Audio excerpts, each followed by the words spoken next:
دیکھیے بات یہ ہے کہ آپ نے محسوس کیا ہوگا کہ اگر کوئی بہت بڑا درخت ہو اور اس کے نیچے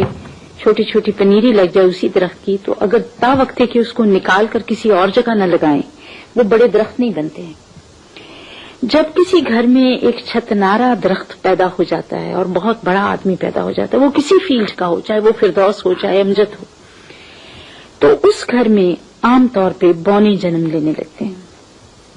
اور ان کی شخصیتوں میں وہ پنپنے کی بات نہیں رہتی۔ ہمارے گھر میں آپ کی شخصیت کے ہوتے ہوئے میرا نہیں خیال کہ کوئی اور شخصیت اتنی قداور ہو سکتی ہے۔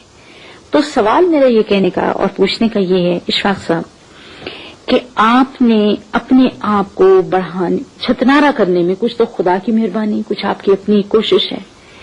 کیا کبھی رات کے پچھلے پہر یا شہر سے گئے ہوئے چین میں کسی ہوٹل میں بیٹھے ہوئے یا تاشکند میں بیٹھے ہوئے یا امریکہ میں بیٹھے ہوئے جب آپ بالکل تنہا ہوں، کیا آپ نے جس طرح کہ میں احساس جرم سے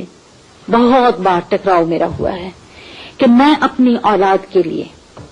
ایک کمپٹیشن کا، جو کمپٹیشن انہیں گھر سے باہر ملنی تھی وہ گھر ہی پہ مل گئی، وہ سزا انہیں گھر ہی پہ مل گئی۔ جب وہ مجھ سے بات کرتے ہیں تو وہ ڈرے ہوئے ہوتے ہیں کہ ہم ایک بڑی عورت سے بات کر رہے ہیں، ہمیں اپنے الفاظ کا چناؤ درست کرنا چاہیے، وہ میرے پاس بچوں کی طرح نہیں آتے۔ تو کیا اشفاق صاحب آپ نے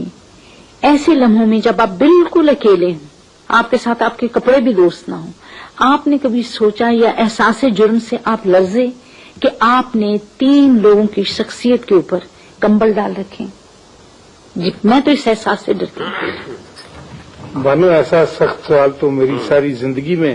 مجھ سے کسی نے نہیں کیا، یہ مزیدار سے سوال ہوتے ہیں۔ میں اس معاملے میں بہت ندامت کے ساتھ اس کا اقرار کرتا ہوں کہ میں نے نہیں سوچا، بلکہ شاید مجھ میں انا اتنی ہے یا اپنی ایگو کو پھلانے کی یا اسے پیار کرنے کی اتنا چسکا ہے کہ